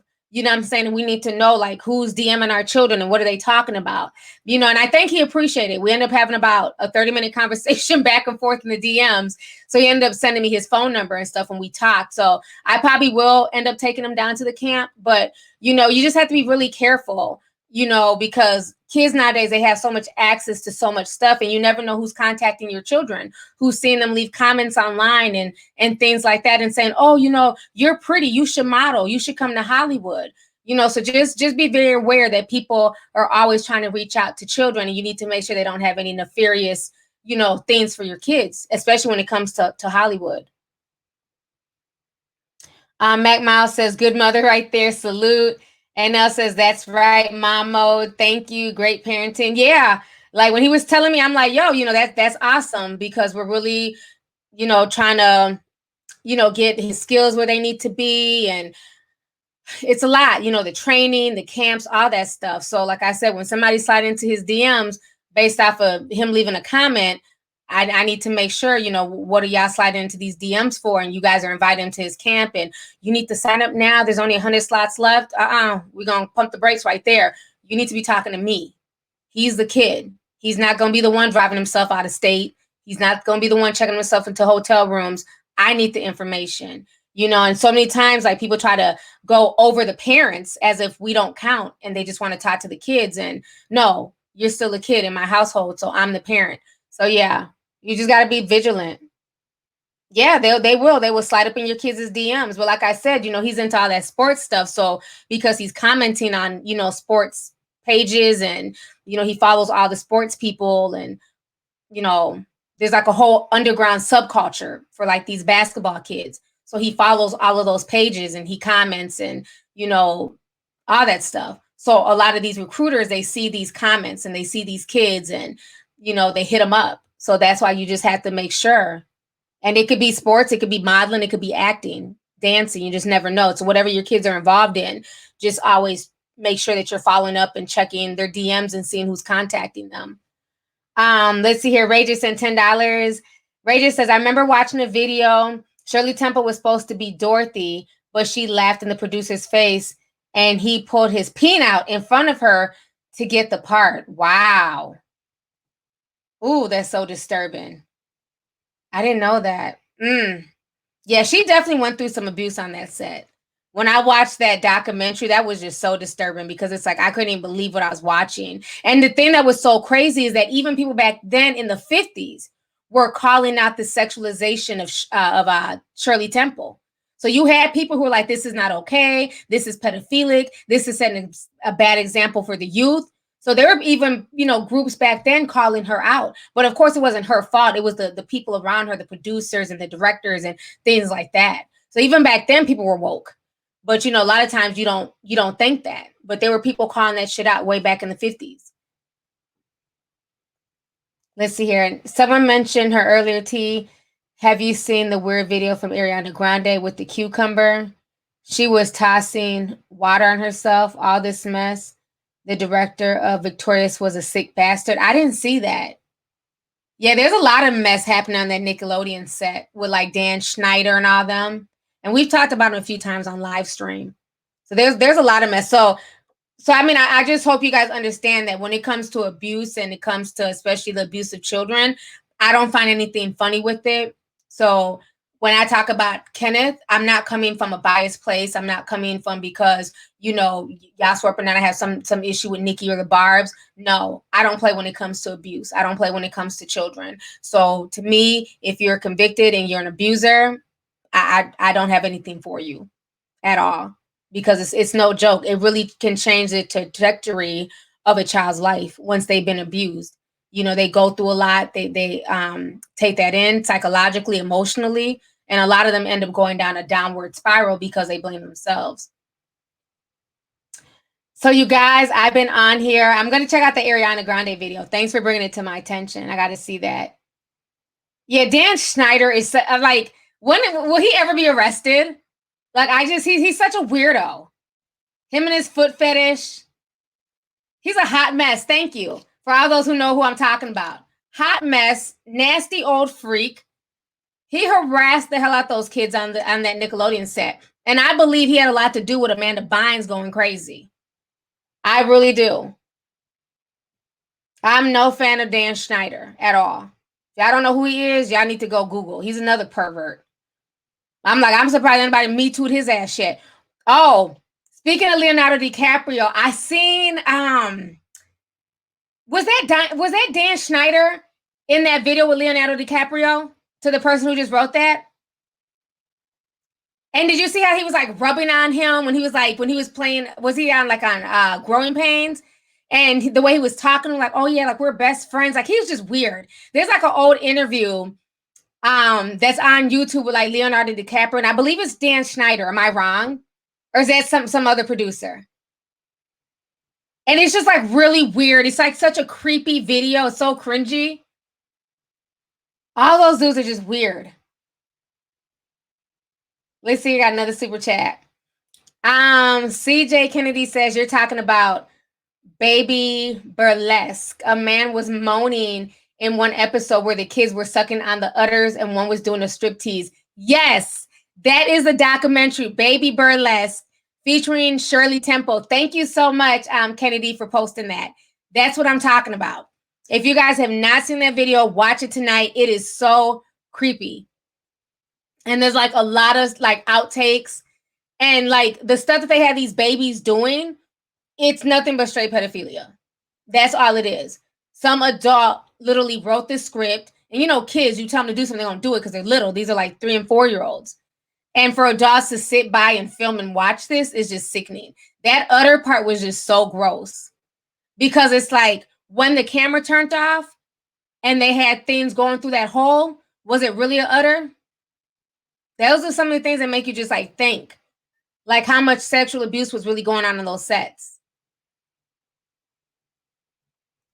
Look, somebody says Dan Schneider makes my spirit uncomfortable, deplorable, and disgusting pedo.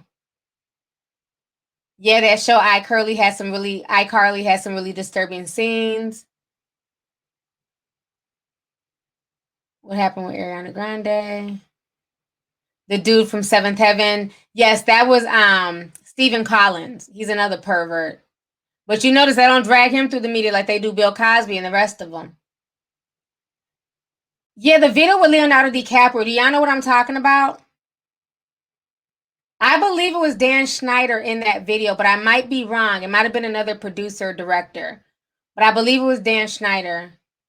I'm trying to see if y'all know what I'm talking about. And like Leonardo DiCaprio saying that he's like, I'm straight out of Compton. Like it's like just a really weird video. And the guy that's with him, I think is Dan Schneider. You know, he's like trying to joke and act like he's hip, but he keeps like rubbing on Leo. Such a weird video. I gotta find it. I had downloaded it one day because I was gonna use it in a clip. But then I didn't end up making the video because YouTube be tripping when anytime I talk about like stuff with pedos. They like demonetize it. Was it Brian Peck? It was somebody. I gotta find the video. When I find it, I'll post it on my Instagram. But it's just really weird. And Leonardo DiCaprio's like, I'm straight out of Compton. And like the dude is like rubbing on him, and it's like a really weird video. Is it Brian Peck? It was Schneider. Just looked it up. Okay, so it was Schneider. Thank you, Angel. I knew I wasn't going crazy. So it was Schneider. Okay, good. Yeah, it's just a weird video. You found it? People say that Dan Schneider is Jamie Lynn's father. Stop. I don't think he's Jamie Lynn's baby daddy. We know who her father is, who the baby's father is. But I did hear that rumor. Like, Dan Schneider is a weirdo. Yeah, I've watched The Open Secret. If you guys haven't seen that, that's a really good movie. That was supposed to actually debut in the theaters, but because they were spilling so much tea and they knew that was going to open up a can of worms, all of a sudden funding stopped. And they refused after it went to like the Cannes Film Festival, like all promotion, everything was deaded. And so they eventually just had to release it onto YouTube. And like, it was sad because they were promoting it really heavy for like the first 2 years. And then when it came out, I'm like, well, damn, what happened to An Open Secret? I thought it was supposed to come out in the theaters. And then when I went to Google it, it was just on YouTube. And they said basically Hollywood shut that down. They were not going to promote that movie or put in the theaters because it would have basically opened a can of worms. And this was before the whole Harvey Weinstein situation. Growing Pains. Okay, welcome new members, Shirley Champs. Thank you so much for joining the membership. Appreciate it. Okay, so you seen Open Secret. The pickle guy was a sex offender. What's the name of the Shirley video? The Shirley video is called Baby Burlesque. Look up Baby Burlesque Shirley Temple. But it's like a whole video of like how pedophilic the industry was like back in the 50s. And they talk about Shirley Temple and other babies in there. It's really disturbing. Corey Feldman was on Wendy. Was that recently or in the past? Because I know he's trying to promote that new documentary. And we'll keep you guys posted. Like I said, once I'm able to get my hands on the footage, we'll have it on the website. I'm still the only website out there that has the full Beyonce homecoming video. They didn't come for it, so I don't know. Yeah. Open Secret is really good. Your API is set to control the monitor. The Corey Feldman documentary, yes, I'm going to be watching it. I'm not buying a ticket, but I will be watching it. Because I don't know how much the tickets are supposed to be. Now, if he wants me to donate, I don't mind donating. But if he's thinking I'm about to like pay $100 to watch this documentary, I'm not going to do that. Now, if it's like 20 bucks and under, I don't mind. But Corey Feldman, he be on some weirdo shit too, so I don't know. We'll see how much he's charging. Yeah, Elijah Wood, when he made that comment, you notice they shut that shit down. He came back, he was kind of backtracking. Well, I wasn't talking about everybody in Hollywood. I was like, he kept the real. Okay, so it's 20. Okay. I don't mind paying that then if it's 20. Because I know he's gonna need some protection. I thought it was gonna be like $100. What do you think about the hold on? Yes, Bob is creepy. Bob Saget is very creepy. You see the Olsen twins, they look like they don't got their soul sucked out of them. They've definitely been through it. Mary-Kate and Ashley Olsen. Okay. Corey mentioned Jackie Coogan. Ooh.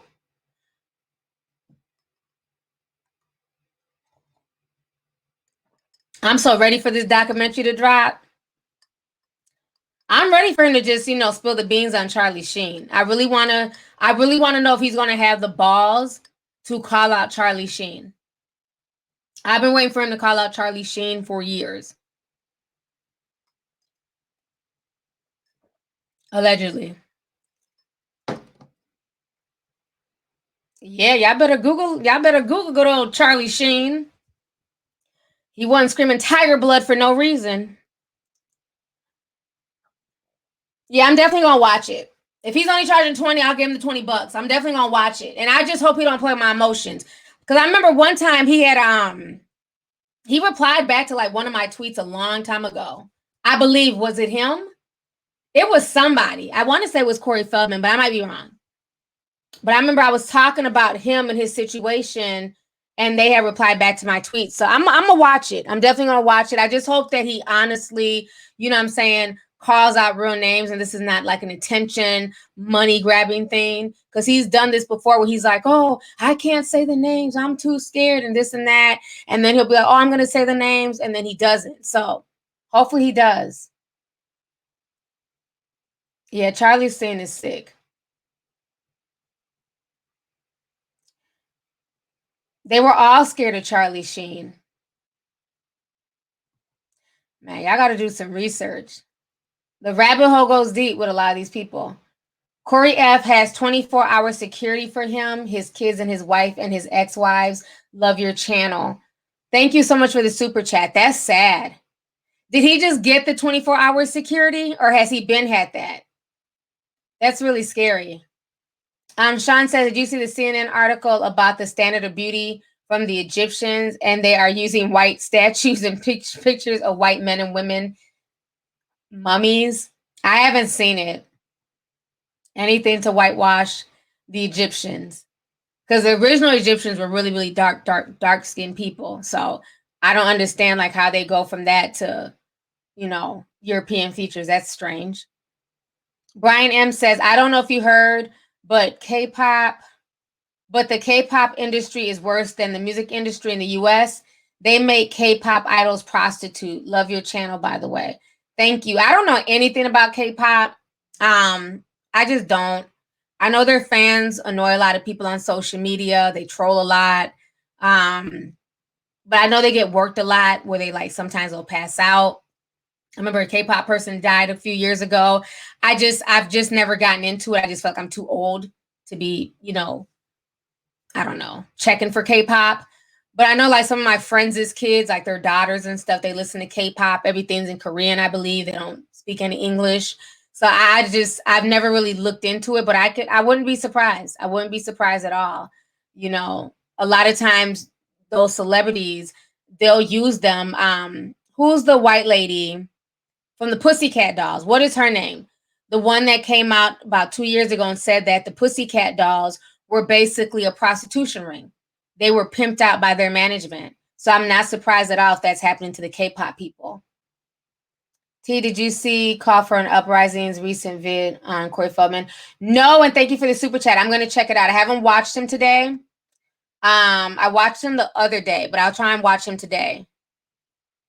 Jared Gillenwater Says, have you ever thought about being a spiritual advisor?